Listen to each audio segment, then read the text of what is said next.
And I wanted to just ask before we move on to Daisy, any comments or questions so far from the panelists? You all, to your point, Taj, have such incredible and inspirational stories. So I just wanted to give you the chance if there's anything else you wanted to add or share before we move on. All right, then we'll move on to you, Daisy. So continuing on this thread of transforming systems and communities, Daisy, I wanted to first mention that you are a member of the Oneida Indian Reservation of Wisconsin and also a graduate of the University of Wisconsin. Your pathway to obtaining a post-secondary credential has also really resulted in you both creating and leading organizations that, from my understanding, they were really designed to help not only support but reinforce your identity as a tribal member while on campus. So can you please share with us any key reflections from the work that you did to transform your local community to support your identity that may be valuable for people in the room to consider as they design their work? Definitely. Suguli, which means hello in the Oneida language. My name is Daisy Frankor, and I'm a Haudenosaunee woman of the Oneida Tribe of Indians of Wisconsin. This past December 2014, I earned my Bachelor of Arts in 3.5 years from the University of Wisconsin Parkside with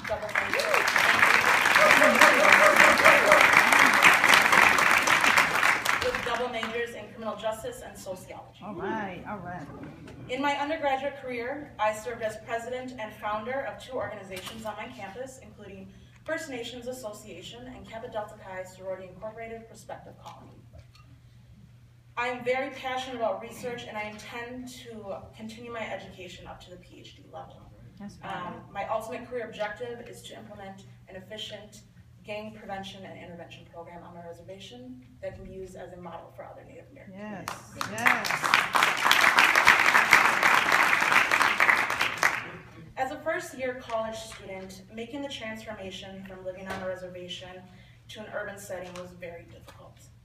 I immediately noticed a major gap between my university and non-traditional students, in particular Native American students, as myself.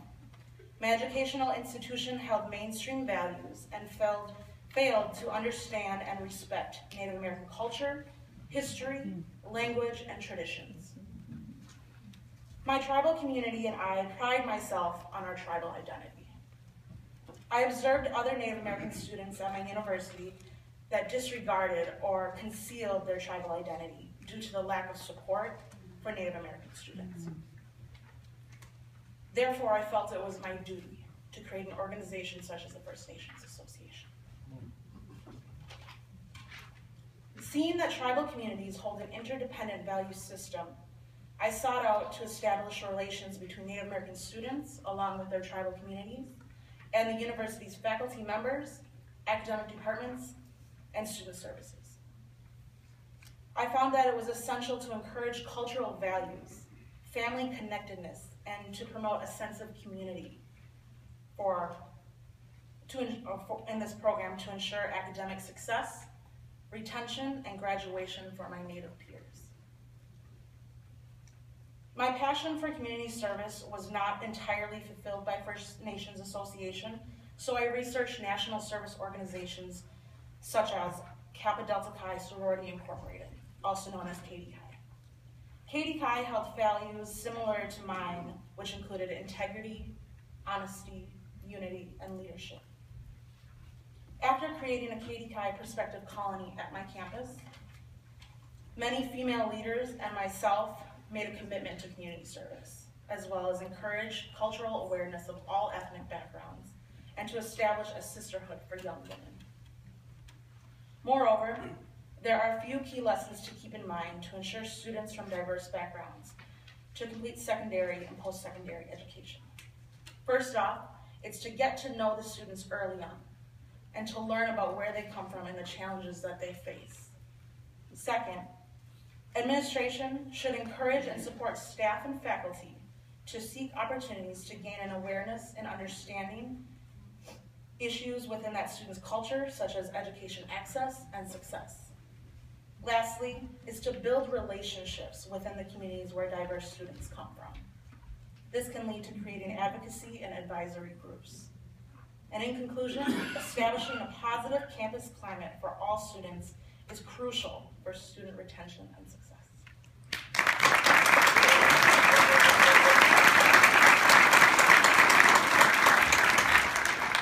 So Daisy touched on it all. That was great and comprehensive. I wanted to just very quickly link your response to the MBK goal around high school graduation and just share some quick resources with the room. This came up earlier, but it's the role that local education institutions can play as they partner with CBOs, community colleges, and employers to think about what a comprehensive pathway design looks like.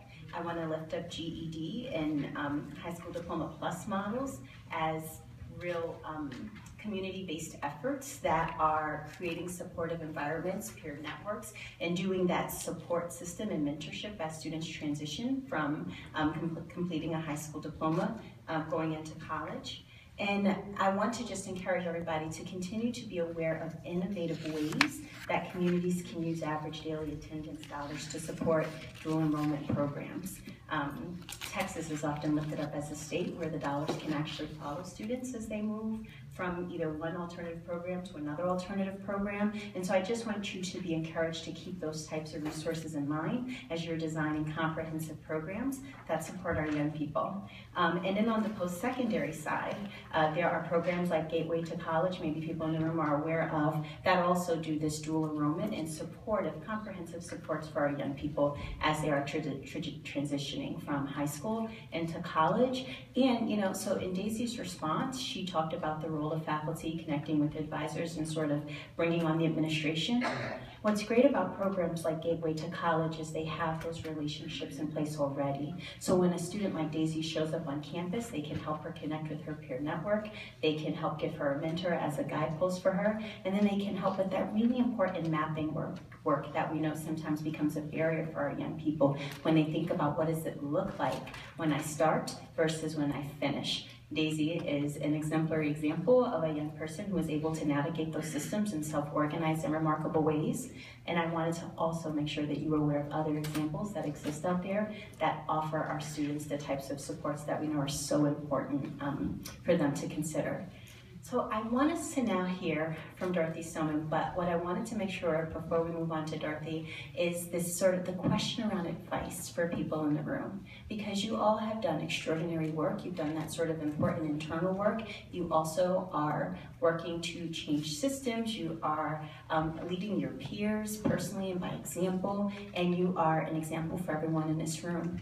So if you haven't yet had the chance to speak to the advice you would give to people in the room as they think about how to deepen the work that they're doing, I just wanted to give you the chance to share one or two key strategies you think people should consider. Well, for me, like if you think about creating a program like GAM, I think one of the two strategies which you should include is check-in. I say that because it's important because young men of color go through a lot. The pressure is a lot on them, and like you don't know like what they be going through in everyday life. So like if you have check-ins where they can just sit, like the group of young men can sit in a circle and just express on how they feel, like you can tell, make sure like what happens in this room stays in this room, and nobody tell your business or nothing, and like just let them know it's safe to say what they feel and what's on their mind, you know, and just let them get the emotions and the stress and whatever they're going through out. And other is just like outings and activities, because like, you know, it's like a lot of people that don't have nobody they could like sit and have fun with, or, you know, just interact with. So like if you had activities where the mentors could like, you know, get to know they people, it'll be good. Because, you know, there's a lot of people out here where they don't have nobody to interact with, and a lot of people where it's like they just need that one person to help them get through it. So that's why I said it too. Awesome.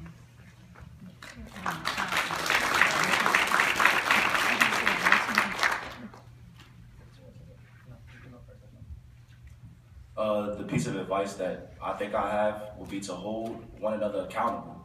Accountability is very important. When you hold someone to their word, that's when the stuff really happens. And also, it's a quote that comes to mind when I heard him speaking actually. Each one, reach one. And what that's basically saying is when you have knowledge, you share with others, and those others share with others. So at the end, everybody learns that lesson. So that's my advice that I would consider. Thank you.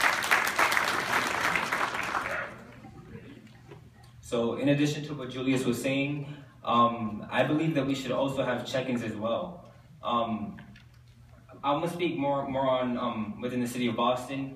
We do have a lot of community centers and a lot of support systems who do help that those community centers, but I just feel like there are some times where people who want to reach out and help don't have the opportunities to. And for example, my cousin, she wanted to become a big sister, but they said that she was overqualified to mentor somebody. How are you overqualified? Like, it just doesn't make any sense to me. And there's kids out there at the age of 5 who have to, probably get into gangs or get into the streets, and that's how they survive. So if we can provide check-in spaces, then we can definitely change that.